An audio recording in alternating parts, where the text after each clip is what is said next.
Bonjour à tous, bienvenue dans cette conf. Moi je suis Jules, je suis interne en chirurgie orthopédique sur Paris. Donc c'est moi qui vais vous faire là les deux confs d'orthopédie ainsi que les deux TP. On va commencer d'emblée avec cette première conf. Petite introduction, l'orthopédie, ça tombe quand même tous les ans. Il n'y a pas forcément énormément de questions, mais je pense c'est un peu toujours les mêmes types de questions qui tombent. Les orthos, ils ont pas trop envie de se faire chier en général, donc ils vont faire des trucs où c'est assez facile de faire des questions dessus, des trucs où il y a des recos ou des trucs qu'ils ont l'habitude de voir en règle générale.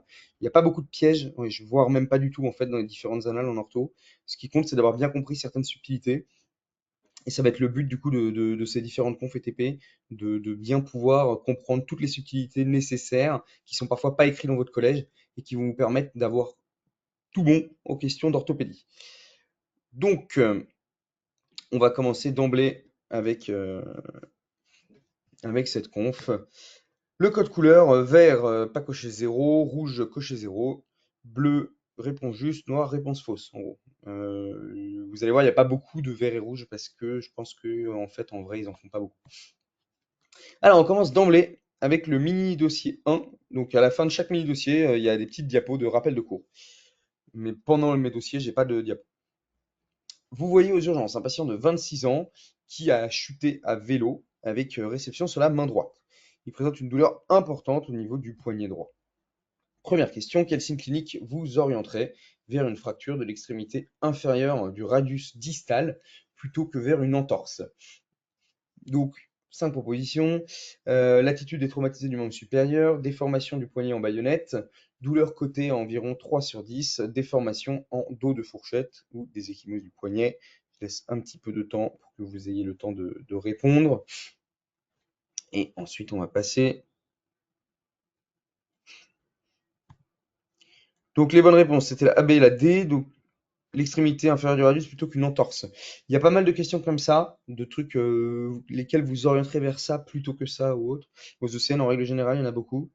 Donc, il faut bien réussir à comprendre ce qu'ils veulent dire par là. L'attitude traumatisée des membres supérieurs, c'est quelqu'un qui va se tenir la main comme ça, tenir le bras le long du corps pour essayer que ça bouge le moins possible en fait. Euh, Ça n'existe pas dans l'entorse. Il n'y a aucune raison que le mec soit comme ça. Une déformation du poignet en baïonnette, bon, hein, vous commencez à avoir une déformation du poignet, que ce soit en baïonnette, en dos de fourchette, en vente de fourchette, quoi que ce soit, on n'est pas sur une entorse, hein, il n'y a pas de déformation visible dans une entorse. Une douleur côté à environ 3 sur 10, bon, bah, ça plutôt entorse, hein, une fracture, ça fait plus mal que 3 sur 10.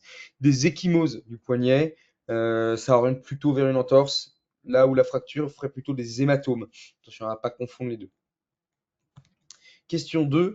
Le patient présente une déformation du poignet visible légèrement en baïonnette. Quel signe clinique de gravité recherchez-vous en priorité? Donc, puisque vous allez rechercher une ouverture cutanée qu'au choix 1, une douleur côté à plus de 7 sur 10, des paresthésies dans le territoire du nerf ulnaire, des paresthésies dans le territoire du nerf médian, un TRC inférieur à 2 secondes à la main. Je vous laisse le temps de réfléchir et de répondre à la question.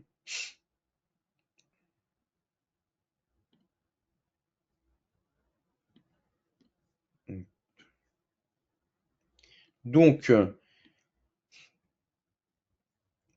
la réponse à cette question, tac, je règle mes trucs en même temps. Hop, la A, la D et la E. Donc, l'ouverture cutanée qu'au choix 1. C'est un signe de... En fait, toute ouverture cutanée, on s'en fout que ce soit qu'au choix 1, 2, 3. Ça change rien, hein. Une ouverture cutanée, c'est un signe de gravité. Une douleur côté à plus de 7 sur 10, bon, c'est chiant, on va mettre des antalgiques, c'est pas un signe de gravité avant tout. Pas grave, on s'en fout. Enfin, on s'en fout. Non, pas pour le patient, mais c'est pas un signe de gravité. Des paresthésies dans le territoire du nerf ulnaire. Déjà, donc là, plusieurs choses là-dessus. En général, oui, il peut y avoir donc le nerf ulnaire, on le rappelle, il passe par ici. Ok, donc oui, sur une fracture de l'extrémité inférieure du radius, on peut avoir une atteinte du nerf ulnaire. C'est pas fréquent. Plus généralement, ça va être le nerf médian qui est plus souvent situé devant la fracture ou le nerf radial. Par contre, les paresthésies ne sont jamais un signe de gravité. Les paresthésies, ça peut être présent quand il y a de l'œdème, ça peut être présent quand le nerf est un peu bousculé, effectivement, mais c'est pas un signe de gravité. Le signe de gravité, ça va être le déficit, que ce qui soit sensitif ou moteur, ça c'est un signe de gravité. Les paresthésies ne sont jamais en orthopédie un signe de gravité. Vraiment jamais, que ce soit, on le reverra plus tard, mais dans dans tout ce qui est rachis, dans tout ce qui est membre, etc., une paresthésie n'est pas un signe de gravité. Un déficit moteur dans le territoire du nerf médian, oui, bien évidemment. Pas cocher 0, parce que là, si vous ne le cochez pas, vraiment, c'est pas possible. C'est un signe de gravité. Et un temps de recoloration cutanée, mon petit piège nul, mais faites attention à bien lire, inférieur à 2 secondes, ça veut dire qu'il est normal. Si j'avais voulu qu'il mette un normal, j'aurais mis supérieur à 3 secondes. Là, effectivement, ça aurait été un signe de gravité. Question 3, quel examen complémentaire réalisez-vous? Un petit peu de temps, bon, c'est une croque, je pense que là-dessus, vous allez tous la voir. On fait une radio du poignet face profil. Tous ces mots sont attendus si vous faites la croque à l'ECN. Radiographie, poignet droit. Alors, ça, c'est un truc aux EDN. Au début, moi, je le faisais pas trop. Et après, j'ai compris qu'en fait, il fallait préciser toujours le côté, en fait. Ça vous coûte rien. Vous le savez. Et même si vous vous dites, bon, il attend pas ça, mettez-le. Ça peut pas vous faire perdre de points de préciser le côté, enfin, sauf si vous vous trompez de côté, là c'est un peu con. Mais mettez le côté en fait, tout le temps dans les crocs. Mettez le côté et voilà. Face profil, les deux évidemment. Donc voici la radiographie du poignet que vous avez demandé. Je vous ai pas mis la radiographie. Mince. Effectivement. Bon, on va revoir une radiographie après, donc c'est pas grave. On va passer cette question rapidement. Donc, il y a une fracture avec bascule antérieure, horizontalisation de la ligne bistylienne et un index radio-ulnaire inversé sur la fracture que je voulais vous montrer que je n'ai pas insérée malheureusement. Pour rappel, la fracture de pouce-au-col, c'est une fracture avec une bascule postérieure et la fracture articulaire, elle touche l'articulation. Bon. Je vous remontrerai après des radios de toute façon de différentes fractures. On passe cette question rapidement, désolé. Question 5. Alors, quelles sont les options de traitement possibles dans ces fractures? Donc, on rappelle les bascules antérieures euh, non articulaires, là, en l'occurrence. Est-ce qu'on propose une réduction ostéosynthèse par plaque antérieure, une immobilisation par une attelle plâtrée, une immobilisation par un plâtre circulaire, une réduction avec une ostéosynthèse par fixateur externe ou une abstention thérapeutique? À vous de jouer.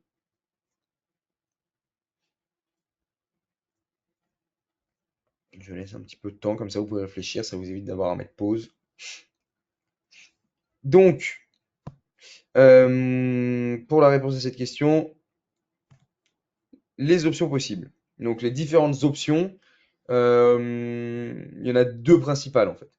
La première, c'est évidemment sur une bascule antérieure, ça vous le savez peut-être pas, mais il existe systématiquement une indication chirurgicale en règle générale pour une bascule antérieure. Maintenant, c'est la première option. Réduction ostéosynthèse par plaque antérieure vissée. L'immobilisation par une attelle plâtrée, c'est hors de question. Ce n'est absolument pas un traitement définitif d'une fracture de l'extrémité inférieure du radius. À la limite, l'immobilisation par plâtre circulaire était acceptée car c'est une des options.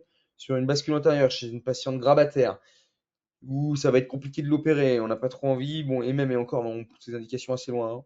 Mais bon, ou même si le patient refuse, une option possible de cette fracture, c'est d'immobiliser par un plâtre circulaire et non pas une attelle plâtrée. Le fixateur externe, c'est hors de question de le mettre là, alors qu'on est juste sur une bascule antérieure. On va le mettre quand il y a des grosses ouvertures cutanées, qu'on ne peut pas fermer la fracture. On n'a pas du coup envie de laisser une plaque dedans qui va être à l'air libre. On va le mettre en cas d'explosade complète du poignet. Là-dessus, on ne va pas le mettre. Abstention thérapeutique, c'est hors de question. On décide de réaliser une réduction ostéosynthèse par plaque antérieure. Quel traitement ne devez-vous pas oublier de prescrire en post-opératoire, hors antalgique? Ça, c'est hyper important, il ne faut pas que vous l'oubliez. Et je pense qu'il peut le faire tomber. Donc, la réponse à cette croque, la vitamine C. Hyper important la vitamine C. Merci de ne pas l'oublier. C'est pour la prévention du syndrome douloureux régional complexe, anciennement algodystrophie. Les études ont montré un bénéfice significatif quand on met de la vitamine C. Alors bon, les durées sont pas tout le temps, sont pas toutes les mêmes. Il y en a qui disent 3 mois, il y en a qui disent 1 mois. Mais en gros, n'oubliez pas la vitamine C en post-op, ça marche très bien. Alors, petit rappel sur la fracture du poignet. Comment savoir? Alors ça, mais alors s'il vous plaît, cette diapo, incrustez-la vous dans le cerveau, parce que quand ça tombe, c'est cette diapo fait tout. Ok, donc vous me remercierez d'avoir cette diapo si vous l'avez encore jamais eue. S'il vous plaît, apprenez ça par cœur. Et surtout, raisonnez. Là-dessus, pour le coup, bon, on raisonne pas beaucoup en orthopédie, là-dessus, on raisonne. Donc, comment savoir si le déplacement, il est postérieur ou antérieur? Donc, antérieur ou postérieur, déjà, bah, ça va se voir sur les radios de profil. Ok, on peut pas le voir sur une radio de face, impossible. La position du pouce est hyper importante, puisque c'est elle qui va vous dire où est l'avant. Le pouce est toujours en avant. Vous voyez ici, là, on a le pouce à cet endroit-là. Je ne sais pas si on voit bien ma souris. Euh, J'ai pas l'impression qu'on voit ma souris. Peut-être si je fais un dessin. Est-ce que je peux mettre un pointeur? Bon, je ne sais pas. Je vais vous faire un petit dessin. Là, hop, voilà. La position du pouce, à cet endroit-là, il est devant, ok? Si le pouce est devant, ici, on voit que la bascule, comme je vous le rappelle, on parle toujours du fragment distal par rapport au fragment proximal, systématiquement, tout le temps, c'est la nomenclature, c'est comme ça. Là, le fragment distal, eh ben, on voit, il est basculé en arrière, ok? Donc, on est sur une bascule postérieure. Quand on trace, voilà, j'ai mis le trait bleu qui représente l'axe du radius, on remarque que le fragment distal n'est plus dans l'axe du radius, mais qui va derrière lui, qui va au sens opposé du pouce. Donc, on est sur une bascule postérieure. Ok? Voilà. Mince. Moi, je dessine à chaque fois que je clique. Hop. Ok. Petit rappel sur les ouvertures cutanées. Ça, c'est tiré de votre collège. Il y a deux classifications, je vais vous montrer les deux. La classification de Cauchois, qui est celle qu'on utilise encore parce que on a l'habitude et que c'est comme ça, mais qui finalement est la moins bien. C'est la plus simple, mais c'est la moins explicative, qui donne pas trop le traitement à faire en fonction du stade.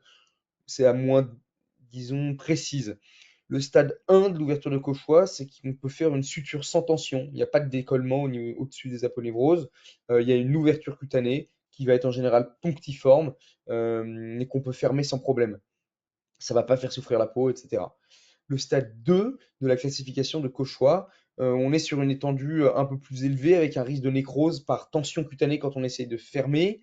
Le lambeau cutané, ce qu'on appelle lambeau cutané, c'est la zone de décollement qu'on peut essayer de refermer.